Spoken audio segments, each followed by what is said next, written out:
जय जगन्नाथ। आज आम आलोचना करवा लोकवाणी। आम नेक्स्ट क्लास रे आलोचना करिथिला जे रूढ़ी नहीं लोकवाणी कहले कौन आम देखा। प्रथमे लोकवाणी कहले देख जहाँ तुंडरू बाहरी जाए से लोक मान तुंडरू जहाँ बाहरी जाए से है लोकवाणी। बुझे ना नहीं देख कखारू बड़ी उपरे पड़ी कथारे अच्छी लोक मैंने कहती कखारू बड़ी कथारे पड़ी कखारू चोरको मुंड काट कजल पातिया भल लोक भद्र लोक से भाव में केमती कहती सरगु पड़ा टकाटे टेकाटे ता मुंडरे ठेकाटे एभली भाव में लोकवाणी थाए सरगु पड़ा टेकाटे ता मुंडरे ठकाटे जेनटा कि लोकवाणी रूढ़ी हिसाब से जाए लोकवाणी रे जाए। देख दुई जन भितर किसी आलोचना होटा भितर जदि दुईटा मनुष्य तृतीय लोकटी से पहुँची जाइए से मूल कथा भाषा संपर्क में किसी जाने ना अथ से गोटे मंतव्य दे पकाए से करे भुक्ति प्रयोग करा जाए। देख किंतु कठोर दंड व्यवस्था रही से जन्म है नख चिन्ह द्वितीय वाणी एभली भाव में केतेक जहाँ लोक मान मुखरू भासी आठे से लोकवाणी है जानी था। प्रत्येक भाषा लोकवाणी अच्छी प्रत्येक भाषा इंग्राजी में अच्छी ओडिया रे अच्छी उर्दू रे अच्छी तेलुगु रे अच्छी सब प्रत्येक भाषा लोकवाणी रही। लोक मुखरे जुग जुग धरी चली आसुवा एवं विभिन्न परिस्थिति प्रयोग करुवा विशेष उक्ति गुड़िक लोकवाणी बा लोकोक्ति बोली कहुए। प्रत्येक भाषा लोकवाणी अच्छी आम भाषा से गुड़िक प्रवाद प्रवचन कहुए। आम ओडिया भाषा प्रवाद प्रवचन नि इंग्राजी रे माइट इज राइट ओडिया रे जोर जार मुलोक तार कथारे अच्छी ना नहीं जोर जार मुलक तार माइट इज राइट।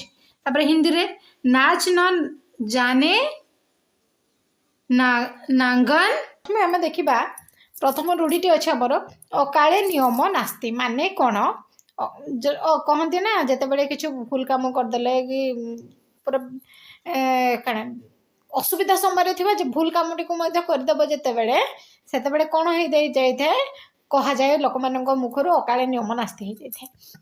देख असुविधा समय रे नियम मानि चलवा संभव हो न पारे सत जिते बड़े असुविधा पड़ी थाए से सबू नियम मानिबा संभव हो न पारे तेणुक लोकों मुखरे सेटा अच्छी अकाले नियम नास्ती। तार अतिभक्ति चोरर लक्षण समस्ते कही दिखती पूरा अतिभक्ति चोरर लक्षण बोली कौन कार्य हासिल उद्देश्य रखी ऊपर को निम्र भाव देखा जहाँ पाखे कार्य हासिल करवा लगे ऊपर मन निम्र भाव देखा समस्ते देखा दे अधिकांश लोक देखते स्वार्थपर दुनिया ना। अंटी छुरी तंटिकारे तंटिकाटे देख समस्त लोकवाणी मुखरे आसे अंटी छुरी तंटिकारे अर्थ कौन आत्मीय लोक शत्रुता आचरण करवा जिते जड़े आत्मीय लोक निजर लोक शत्रुता आचरण करें कहुए अंति छुरी टंटी काटे। आउ अच्छी आपणा सुना तो भेंडी भी अच्छी नहीं आपणा सुना तो भेंडी निज लोक कौन निज सुनाटा जदि भेंडी हो कह निज लोक जदि खराब हो नहीं तापरे अठा काठी पड़ा माने असुविधा परिस्थितिर सम्मुखीन हेबा अठा काठीर माने कौन असुविधा परिस्थितिर सम्मुखीन हेबा। अंध देश को गली दर्पण बिकी अर्थ हो मूर्खों आगरे तत्व कथा कहवा बुझीगला ना नहीं जदि मूर्खों आगे तत्व कथा कह अंध देश को गला भाया कह। अलसुआर बारबाटी चाष कहले कौन निकमा बा अलसुआ लोकर वृथा आस्फलन अधर्म वित्त बढ़े बहुत गला बेले जाए मूल सहित अधर्म वित्त बढ़े बहुत अधर्म कौन अधर्म बहुत करी जाए जिते बहुत किसी कर जाए अधर्म काम करी बहुत टंका पैसा इनकम करे किंतु जिते जीव ना मूल सहित पूरा पड़े जाए किसी रहे नहीं ता अर्थ कौन पाप अर्जित धन समूल नष्ट हुए बुझिला ना नहीं पाप अर्जित धन समूल नष्ट हुए।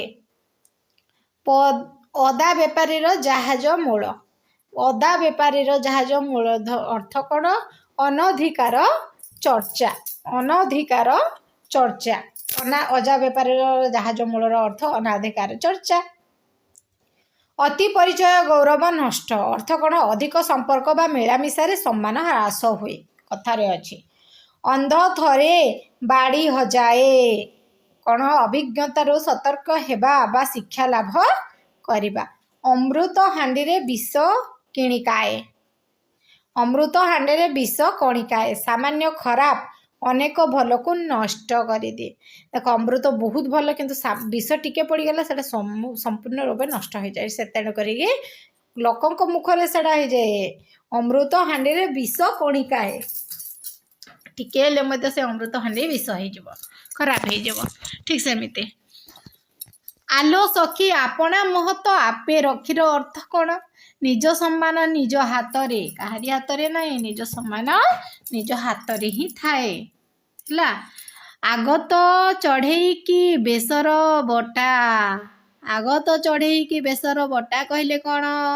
ହାତକୁ ଜିନିଷ ଆସିବା ପୂର୍ବରୁ ଉପଯୋଗ ପାଇଁ ପ୍ରସ୍ତୁତି। ଆଗତ ଚଢ଼େଇକି ବେସର ବଟା କଲେ ହାତକୁ କୌଣସି ଜିନିଷ ଆସିବା ପୂର୍ବରୁ କ'ଣ କରିବ? ଉପଯୋଗ ପାଇଁ ପ୍ରସ୍ତୁତି କରିବା। ଆଲ୍ଲା ଦିଅନ୍ତି ତ ଛପର ଫାଡ଼ି ଦିଅନ୍ତି। କ'ଣ ହବ? ଆଲ୍ଲା ଦିଅନ୍ତି ତ ଛପର ଫାଡ଼ିକି ଦିଅନ୍ତି ମାନେ କ'ଣ? ଈଶ୍ୱର ଦୟା କଲେ ଆଶାତୀତ ଫଳ ମିଳିଥାଏ। ଆକାଶ କଇଁଆ ଚିଲିକା ମାଛ କହିଲେ କ'ଣ? ଅସମ୍ଭବ କଥା କଳ୍ପନା କରିବା। ଆପଣା ସିଙ୍ଗରେ ଭୁଇଁ ତାଡ଼ିବା ନିଜେ ସମର୍ଥ ହେବା। ଆଖୁ କିଆରୀରେ ପଶିବା ମାନେ କ'ଣ? କୌଣସି କାର୍ଯ୍ୟ ଉତ୍ତମ ରୂପେ ନିର୍ଣ୍ଣୟ କରି ନ ପାରିବା। ଅର୍ଥ କ'ଣ? ଆଖୁ କିଆରୀରେ ପଶିବା ମାନେ କୌଣସି କାର୍ଯ୍ୟ ଉତ୍ତମ ରୂପେ ନିର୍ଣ୍ଣୟ କରି ନ ପାରିବା। ଉଡ଼ିଗଲା ଚଢ଼େଇର ପର ଗଣିବା। ଅର୍ଥ କ'ଣ? ଅତି ବୁଦ୍ଧିଆ। ଉପର ଚିକଣ ଭିତର ଫମ୍ପା। ବାହାର ସୌନ୍ଦର୍ଯ୍ୟ ଥାଏ ଭିତରେ ଶୂନ୍ୟତା। ଉପରେ ଚିକଣଟା ଭିତରେ ଶୂନ୍ୟତା। ଋଷି ଜଟା ଛିଣ୍ଡାଇବା। ଅର୍ଥ କ'ଣ? ଧନ୍ୟ। ଋଷି ଜଟା ଛିଣ୍ଡାଇବାର ଧୈର୍ଯ୍ୟବାନ ବ୍ୟକ୍ତି ଅତ୍ୟନ୍ତ କ୍ରୋଧ ପ୍ରକାଶ କରିବା। ଋଷି ଜଟା ଛିଣ୍ଡେଇ ଦେବ ପୁରା। ଯଦି ଧୈର୍ଯ୍ୟବାନ ବ୍ୟକ୍ତି ଯେତେବେଳେ କ୍ରୋଧ ପ୍ରକାଶ କରେ ଋଷିଙ୍କ ଜଟା ଯାଇକି ଛିଣ୍ଡେଇ ଦେଇପାରିବ ହେଲା। ଏକା ମାଘକେ ଶୀତ ଯାଏ ନାହିଁ। ଅର୍ଥ କ'ଣ ହବ? ଦୁର୍ଯୋଗ କେବଳ ଥରେ ଆସେ ନାହିଁ।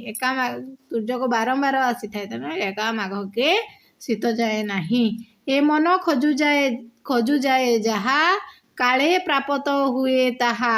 ଏ ମନ ଖୋଜୁଥାଏ ଯାହା କାଳେ ପ୍ରାପ୍ତ ହୁଏ ତାହା। ଅର୍ଥ କ'ଣ?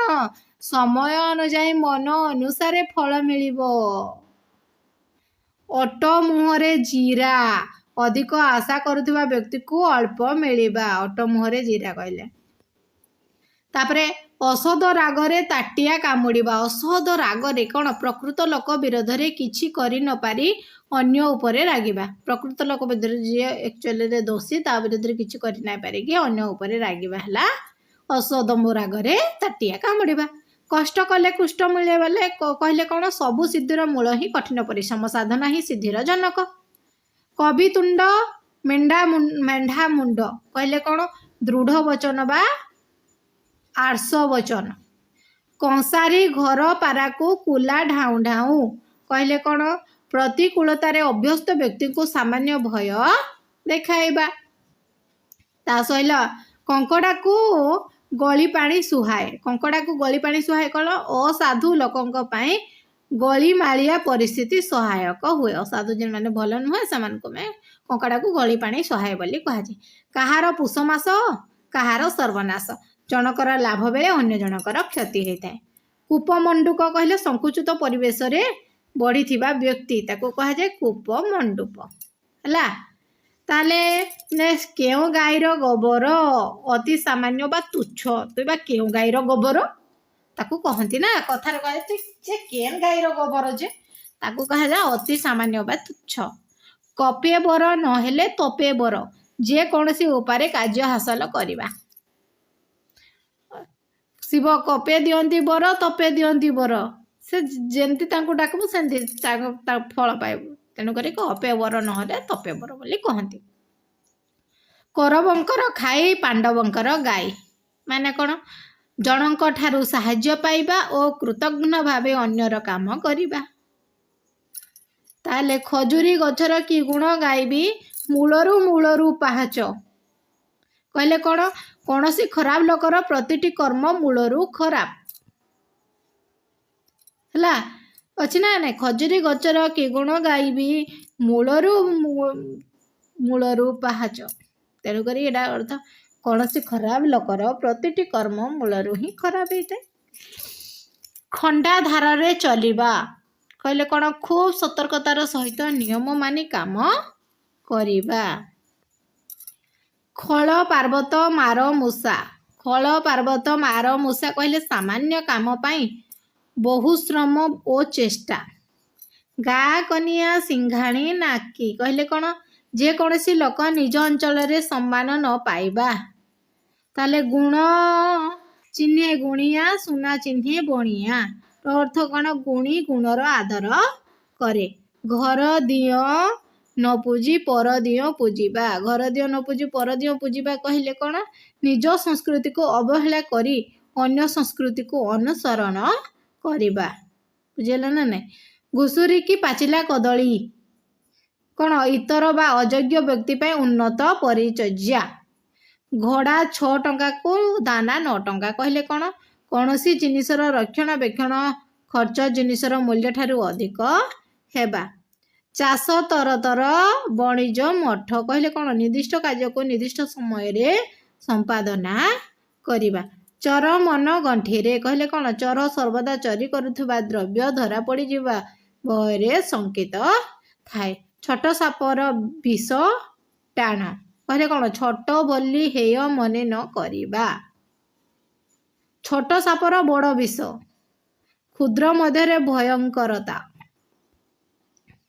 ଛୋଟ ସାପର ବିଷ ଟାଣ କହିଲେ ଛୋଟ ବୋଲି ହେୟ ମନେ ନାଇଁ କରିବା, କିନ୍ତୁ ଛୋଟ ସାପର ବଡ଼ ବିଷ କହିଲେ କ୍ଷୁଦ୍ର ମଧ୍ୟ ଭୟଙ୍କରତା। ଜାନ୍ ଯାଉ ମନ ଥାଉ ମାନେ ସମ୍ମାନ ବା ଇଜ୍ଜତ ଜୀବନ ଠାରୁ ଅଧିକ। ଜୋର ଜାର ମୁଲକ ତାର ଶକ୍ତିଶାଳୀ ହିଁ ପ୍ରଭୁତ୍ୱ ବିସ୍ତାର କରେ। ଟେକା ହାତରୁ ଖସିଲେ ଅଣବାହୁଡ଼ା। ଅର୍ଥ କ'ଣ? ଥରେ ଭୁଲ ହେଲେ ତାକୁ ସୁଧାରି ହୁଏ ନାହିଁ। ଡେଙ୍ଗା ମୁଣ୍ଡରେ ଠେଙ୍ଗା। ଆଗୁଆ ଲୋକ ଉପରେ ଦାୟିତ୍ୱ ଓ ବିପଦ ଥାଏ। ଢିଙ୍କିଶାଳ କଥା ନ ଜାଣେ ଢେଙ୍କାନାଳ କଥା କହିବା। ଅର୍ଥାତ୍ କ'ଣ? ଘର କଥା ନ ଜାଣି ଦୂର ଦେଶର କଥା କହିବା। ଢକେ ପି ଦଣ୍ଡେ ଜି କହିଲେ କ'ଣ? କଷ୍ଟେ ମଷ୍ଟେ ବଞ୍ଚି ରହିବା। ତାହେଲେ ଦେଖ, 3 ମୁଣ୍ଡରେ ଛେଳି କୁକୁର କହିଲେ କ'ଣ? ମିଛ କଥା ଅନେକଙ୍କ ଦ୍ୱାରା ବାରମ୍ବାର ପ୍ରକାଶିତ ହେଲେ ସତ୍ୟ ପରିପ୍ରପିତ ହୁଏ। ତୁଣ୍ଡ ବାଏଦ ସହସ୍ର କୋଶ କହିଲେ କ'ଣ? ଲୋକ ମୁଖରେ କଥା ବହୁ ଦୂର ପ୍ରସରି ଯାଏ। ତୁ ଯେ ମରିବୁ ମାଠ, ତୁ ଯେତେ ମାରିବୁ ମାର, ମୁଁ ସେତେ ଦରପରା କାଟ ବୋଲେ ସ୍ୱଭାବ ସହଜରେ ବଦଳେ ନାହିଁ। ତୁଳସୀ 2 ପତ୍ରରୁ ବାସେ, ବିଛୁଆତି 2 ପତ୍ରରୁ କୁଣ୍ଡେ ହୁଏ। ଅର୍ଥ କ'ଣ? ପ୍ରକୃତ ଗୁଣ ପ୍ରାଥମିକ ସ୍ତରରୁ ହିଁ ଜଣାପଡ଼ି ଯାଇଥାଏ। ତେଲିଆ ମୁଣ୍ଡରେ ତେଲ ଦରିଦ୍ରକୁ ସାହାଯ୍ୟ ନ କରି ସ୍ୱଚ୍ଛଳ ବ୍ୟକ୍ତିକୁ ସାହାଯ୍ୟ କରିବା। ଦୈବ ଦୌଡ଼ି ମଣିଷ ଗାଇ, ଜାଣିକି ଟାଣ ହୋଇ ତେଣିକି ଯାଏ। ବିଧି ନିର୍ଦ୍ଦେଶରେ ମଣିଷ ପରିଚାଳିତ ହେବା। ତାହେଲେ ଆଉ କ'ଣ କ'ଣ ଅଛି ଦେଖିବା। ଦେଶକେ ଫାଙ୍କ୍ ନଈକେ ବାଙ୍କ। ଅର୍ଥ କ'ଣ? ଭିନ୍ନ ସ୍ଥାନରେ ଭିନ୍ନ ଚଳନିବା ପ୍ରଥା। ଧରାକୁ ସରା ମଣିବା, ଅତି ଗର୍ବଭାବ ପ୍ରଦର୍ଶନ କରିବା। ଧାନ ପେଟରୁ ବାଳୁଙ୍ଗା ଜାତ ବୋଇଲେ ଗୁଣବତୀ ମା ଠାରୁ କୁପୁତ୍ର ଜନ୍ମ। ତାହେଲେ କ'ଣ? ଧୀର ପାଣି ପଥର କାଟେ। ଧୀର ସ୍ଥିର ଭାବେ କାର୍ଯ୍ୟ କଲେ ସଫଳତା ମିଳେ। ଧୀର କଥାରେ ବୈରୀ ବଶ। ନମ୍ର ବ୍ୟବହାର ଦ୍ୱାରା ସମସ୍ତଙ୍କୁ ବଶୀଭୂତ ବା ନିଜର କରିହୁଏ। ନଈ ସୁଅଙ୍କୁ ବାଲି ବନ୍ଧ। ବୃଥା ପରିଶ୍ରମ ବୃଥା ଚେଷ୍ଟା। ନ ଦେଖିଲା ଛଉ 6 ପଡ଼ା। ଅସମ୍ଭବ କଥା କହିବା। ନଈରେ ଘର କରି କୁମ୍ଭୀର ସଙ୍ଗରେ କଳି କହିଲେ କ'ଣ? ଅଧୀନ ହୋଇ ମୁନିବଙ୍କ ସଙ୍ଗେ କଳି। ନାହିଁ ମାମୁଁ ଠାରୁ କଣା ମାମୁଁ ଭଲ, କିଛି ନଥିବା ଅପେକ୍ଷା ସାମାନ୍ୟ ଥିବା ଭଲ। ପେଟ ପୋଷ ନାହିଁ ଦୋଷ, ବଞ୍ଚିବା ପାଇଁ କୌଣସି ବୃତ୍ତି ଗ୍ରହଣ କରାଯାଇପାରେ। ପାପ ଧନ ପ୍ରାୟଶ୍ଚିତ୍ତରେ ଯାଏ, ଅନ୍ୟାନ୍ୟ ଉପାୟରେ ଅର୍ଜିତ ଧନ ଅଯଥାରେ ନଷ୍ଟ ହୁଏ। ପୋଥିଗତ ବିଦ୍ୟା ପରହସ୍ତ ଧନ। ନିଜେ ନ ଜାଣିଥିବା ବିଦ୍ୟା ବା ନିଜ ପାଖରେ ନଥାଇ ଅନ୍ୟ ପାଖରେ ଥିବା ଧନ ଆବଶ୍ୟକ ବେଳେ କାର୍ଯ୍ୟରେ ଆସିନଥାଏ। ଫଳ ଯୋଗୁଁ ଗଭା, ପଣ୍ଡିତ ଯୋଗୁଁ ସଭା, ଉଭୟ ସଭାର ବର୍ଦ୍ଧକ। ଏଭଳି ଭାବରେ ଅନେକ ଅଛି ଏବଂ ତାହା ପଢ଼ିଦେବ, ଦେଖିଦିଅ। ଆଉ ଆଜି ଭିଡ଼ିଓଟିରେ ଆମେ ଶେଷ କରିବା।